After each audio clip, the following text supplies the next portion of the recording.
आप आपके साथ मैं हूं ललित प्रजापति और शुरुआत सबसे बड़े सियासी अपडेट के साथ। सितंबर के पहले हफ्ते में मध्य प्रदेश बीजेपी दूसरी लिस्ट जारी कर सकती है। दूसरी लिस्ट लगभग तैयार है, कई विधायकों के टिकट कटेंगे। न्यूज 18 आपको संभावित उम्मीदवारों के नाम बता रहा है। बीजेपी ने 64 सीटों पर नाम तय कर लिया। 35 सीट ऐसी जिन पर सिंगल पैनल है। दमोह से जयंत मलैया के बेटे सिद्धार्थ मलैया कुछ समय पहले ही बीजेपी में शामिल हुए और तभी यह लगभग तय हो गया था। छिंदवाड़ा से बंटी साहू का नाम, विवेक बंटी साहू इनका पूरा नाम है, लगभग तय। शाजापुर से अरुण भीमावत, बिजावर से राकेश शुक्ला, निवार से राम प्यारे कुलस्ते, लखनादौन से विजय कुमार उइके, ये वो लगभग नाम तय हैं जिनके। कटंगी से बोध सिंह भगत, बड़नगर से मुकेश पंड्या, डबरा से इमरती देवी लगातार चर्चाओं में चल रही हैं। अभी एक कथित ऑडियो आ गया, उसके पहले एक कथित वीडियो आया था, अब कहा जा रहा और वीडियो आने वाले हैं। तो डबरा से इमरती देवी का नाम लगभग तय। राघवगढ़ से हीरेंद्र सिंह बंटी को मौका मिल सकता है। राजनगर से अरविंद पटेरिया, बैतूल से हेमंत खंडेलवाल, पुराने बैतूल का ये पुराना चेहरा है, इनका नाम लगभग तय। बुरहानपुर से अर्चना चिटनिस पूर्व मंत्री हैं। नागदा से दिलीप सिंह शेखावत। इसके अलावा कई सीट ऐसी हैं जहां 2 से 3 नाम का पैनल है, वो भी जान लीजिए। जुन्नारदेव अनुसूचित जनजाति के लिए आरक्षित आशीष ठाकुर और नत्थन शाह कवरेती, किसी एक को मौका। अमरवाड़ा अनुसूचित जनजाति उत्तम ठाकुर या कामनी शाह।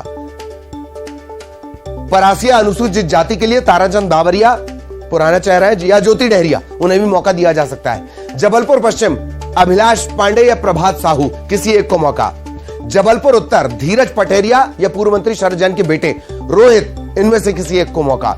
बैतूल की एक सीट है घोड़ा डोंगरी, मंगल सिंह उइके और गंगाबाई उइके, इनमें से किसी एक को मौका। देवरी से ब्रजबिहारी पटेरिया, मंगल सिंह लोधी। सतना से शंकरलाल तिवारी या रत्नाकर चतुर्वेदी। इसके अलावा भी कई नाम यहां पर पैनल में हैं। रैगांव अनुसूचित जाति के लिए आरक्षित है प्रतिमा बागरी, रानी बागरी, पुष्पराज बागरी, ये बागरी परिवार से जुड़े हुए लोग हैं। सिहावल से रीति पाठक, विश्वामित्र पाठक, इनके नाम का पैनल। कोतमा से लवकुश शुक्ला और उमा सोनी।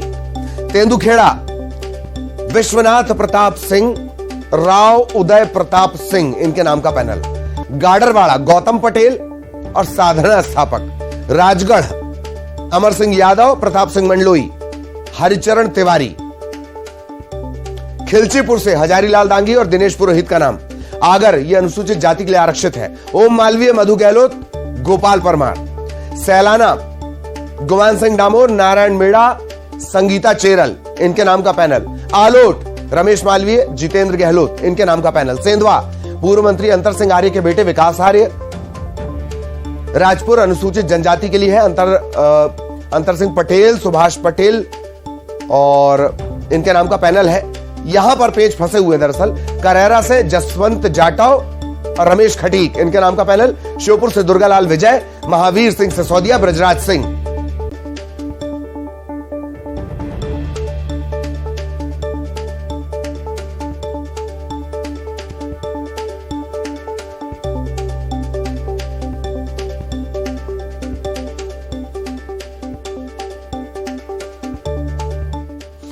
सहयोगी शैलेंद्र चौहान हमारे साथ जुड़े हुए हैं। शैलेंद्र के पास हम आपको लिए चलेंगे। शैलेंद्र, पिछले बार जब टिकटों का ऐलान हुआ था, पिछली जो लिस्ट आई थी, उसको देखने के बाद यह लिस्ट बहुत नहीं चौंकाती। मसलन इसमें बंटी साहू है, तगड़ा मुकाबला उन्होंने दिया था छिंदवाड़ा से, और ऐसे ही कई और नाम। शैलेंद्र, इस लिस्ट के बारे में और डिटेल, इसे डिकोड करें जरा। देखिए, बात बड़ी साफ है कि भाजपा ने जब पहली सूची जारी की थी तो उसमें करीब 14 नाम ऐसे थे जो कि पहले चुनाव लड़ चुके हैं, हार चुके हैं, तो पार्टी ने उन लोगों को इस बार फिर मौका दिया था। ऐसा ही जो इस बार दूसरी सूची में जो नजर आ रहा है, जैसे आपने छिंदवाड़ा का जिक्र किया, तो बंटी साहू पिछली बार जब उपचुनाव में लड़े थे कमलनाथ के सामने तो उन्होंने तगड़ी चुनौती दी थी, एक अच्छा वहां मुकाबला देखने को आया था।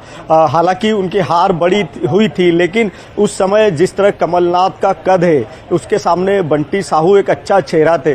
तो इस बार भी ऐसा लग रहा है कि भाजपा उस सीट पर फिर वही प्रयोग करेगी, एक बार फिर से बंटी साहू को मौका दे रही है। इसके अलावा देखेंगे और भी ऐसे तमाम चेहरे जो कि पहले चुनाव लड़ चुके हैं उन्हीं लोगों को मौका दिया रहा है, जैसे कि डबरा से इमरती देवी जो कि उपचुनाव हार गई थी, लेकिन उनको वापस से चुनाव लड़ाया जाएगा ऐसी पूरी संभावना है। इसके अलावा कुछ ऐसे भी नाम हैं जो कि इस बार नए चेहरे होंगे, पर सबसे बड़ी बात यह है कि भाजपा ने जो सर्वे के आधार पर लोगों को चुना है, इसके अलावा जो ग्राउंड्स पर विधायकों ने जो फीडबैक दिया था उस फीडबैक के आधार पर एक पैनल बनाई गई है। तो 35 सीट ऐसी है जहां पर एक सिंगल नाम है। हालांकि हम अभी ये साफ कर दें, अपने दर्शकों को बता दें कि अभी केंद्रीय चुनाव समिति की बैठक बाकी है, तो ये संभावित नाम है। इनमें सूची में कई फेरबदल अभी भी हो सकते हैं, क्योंकि जब दिल्ली में केंद्रीय नेतृत्व बैठेगा तो वहां एक और बड़ा सर्वे होता है, तो उस सर्वे के आधार पर भी कुछ ना कुछ चेहरे बदले जा सकते हैं। जाहिरा तौर पर ये हम बार बार साफ कर रहे हैं कि इसमें ये फाइनल लिस्ट नहीं है, ये वो संभावित नाम हम आपको बता रहे हैं। इसके अलावा एक बात और है, कई जगह जहां 2 से 3 नाम का पैनल है और उसमें से भी कुछ सीटें ऐसी हैं शैलेंद्र जहां सिंधिया बनाम पुरानी भाजपा, इसकी स्थितियां भी बनती दिख रही हैं, ऐसा भी लगता है शैलेंद्र? हाँ जी बिल्कुल, देखिए ग्वालियर चंबल संभाग जो है वो वहाँ पर ज्योतिरादित्य सिंधिया का प्रभुत्व है। तो ज्योतिरादित्य सिंधिया हमेशा कांग्रेस में रहे तो उनकी पसंद के आधार पर ही टिकट दिए जाते थे। अब इस बार स्थिति अलग है, वो भाजपा के खेमे में है, वो भाजपा के साथ है। तो भाजपा में आने के बाद अब ये देखना दिलचस्प होगा कि सिंधिया समर्थक कितने नेताओं को टिकट मिलता है, क्योंकि बार बार ये बात उठती रही है और पहली सूची में ही हमने देखा था कि रणवीर जाटव का नाम कट गया था। तो इस तरह भाजपा दूसरी सूची में भी सिंधिया के कितने लोगों को टिकट देती है अभी ये देखना बाकी है। लेकिन जमीनी स्तर पर घमासान मचा हुआ है। इस बार न केवल जो मूल भाजपा से जुड़े वो टिकट के दावेदार है, जहाँ केवल कुछ बड़े नेताओं से जुड़े हैं जो केंद्रीय मंत्री नरेंद्र सिंह तोमर के समर्थक है वो दावेदार हैं। इसके अलावा कुछ लोग सीएम शिवराज सिंह चौहान के नज़दीकी वो दावेदार हैं। उसके अलावा सिंधिया समर्थक, तो वहाँ पर पैनल बनी है। सभी प्रमुख नेताओं ने अपने अपने नाम सुझाए हैं कि इनको अगर टिकट मिलता है तो ये अच्छी फाइट दे सकते हैं, सीट निकल सकती है। तो अब सारे समीकरण या आखिरी फैसला जो है एक नाम का वो केंद्रीय नेतृत्व तय करेगा। और सबसे बड़ा जो सर्वे वो दिल्ली में ही है जहां रखा हुआ है, जिसकी रिपोर्ट उसके आधार पर फिर आखिरी टिकट तय होंगे।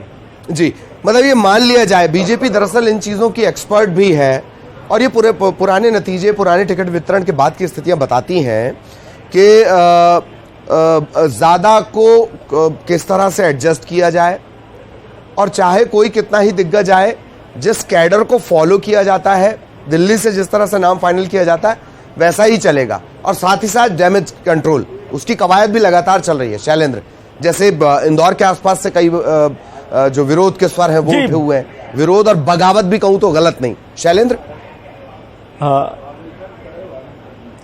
बिल्कुल बिल्कुल, देखिए अभी 39 टिकट हुए थे, उसमें 12 जगह पर खुला विरोध हो रहा है, लगातार टिकट का विरोध है। वहाँ कार्यकर्ता मांग कर रहे हैं कि टिकट बदले जाए, नए ये जो चेहरों को टिकट दिया है। कई जगह पर नाराजगी है कि ये काफ़ी बड़े अंतर से मुकाबला हारे थे, लंबे समय से सक्रिय नहीं है, तो इन्हें क्यों टिकट दिया गया।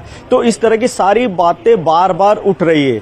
लेकिन अब देखना ये होगा कि पार्टी कौन से क्राइटेरिया पर जाती, क्योंकि पिछला चुनाव जो कर्नाटक का था वहां पर पार्टी के कई फार्मूले फेल हो गए थे।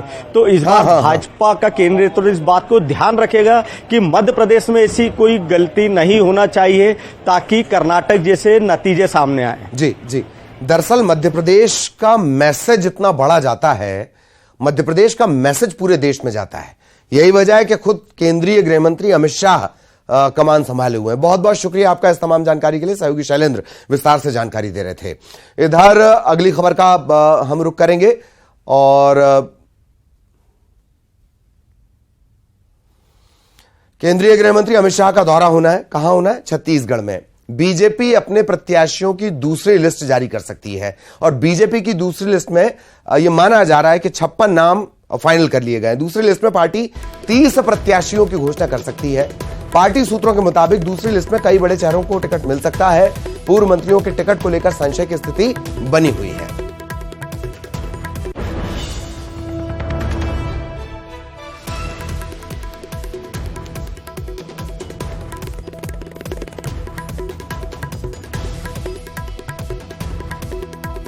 तो इंतजार करना होगा, चूंकि 1 और 2 सितंबर को दौरा है केंद्रीय गृह मंत्री का और तकरीबन 1.25 महीने में चौथा दौरा है उनका। वहां पर भी उन्होंने खुद कमान संभाल रखी है। आरोप पत्र भी वो लेकर आने वाले हैं कांग्रेस के खिलाफ, जो 2003 में जोगी के खिलाफ लाया गया था। माना यह जा रहा है कि दूसरी लिस्ट यहां पर आ सकती है।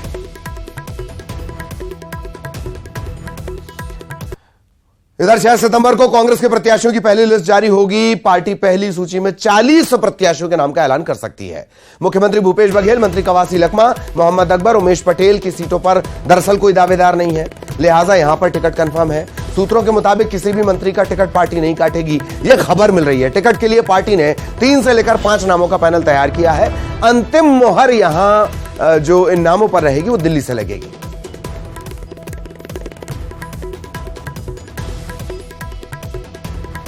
सहयोगी युगल हमारे साथ जुड़े हुए हैं। युगल के पास आपको लिए चलेंगे तो दोनों ही तरफ से दावे किए जा रहे हैं। माना यह जा रहा है कि दोनों की लिस्ट जल्दी आ सकती है। युगल हमारे साथ बने हुए हैं। युगल, बीजेपी की भी लिस्ट आ सकती है, अमित शाह दौरे पर आने ही वाले हैं। कांग्रेस का भी यह दावा है कि जल्द लिस्ट जारी कर ली जाएगी। हालांकि कांग्रेस के पास उन सीटों की संख्या ज्यादा है जहां कोई दूसरा नाम नहीं है। युगल,